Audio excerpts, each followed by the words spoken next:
আজকে গেছিলাম ক্যাটারিং করার জন্য, আর সেখানে করে গিয়ে দেখি কেউ আসেনি, আর আমি একাই একাই বসেছিলাম এইখানে। তারপর দেখি আস্তে আস্তে সবাই চলে আসে এবং আমিও যাওয়ার জন্য রেডি হয়ে যাই।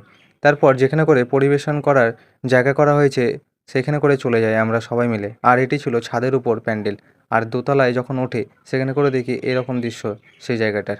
তারপর সব জিনিসপত্রগুলো ভালো করে রেখে দিলাম এবং জায়গাটা ভালো করে দেখে নিচ্ছিলাম টেবিলগুলো সাজাবো বলে। তারপর এখানে দেখি রান্না হয়, রাধা বল্লভী রান্না হচ্ছে। আর এইদিকে ভাত চাপিয়েছিল এবং এখানে স্যালাডগুলো কেটে রাখা হয়েছিল। আর এই কাকুটা ভালো করে ময়দাটা কেটে লোয়াগুলো তৈরি করছিল।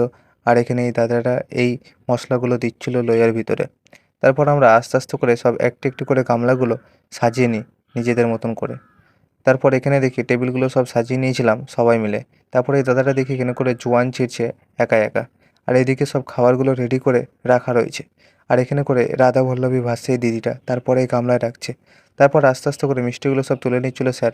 তারপরে লোকের আনাগোনা বিশাল ভিড় সহ বেড়ে উঠেছে এখানে, দেখতে পাচ্ছ।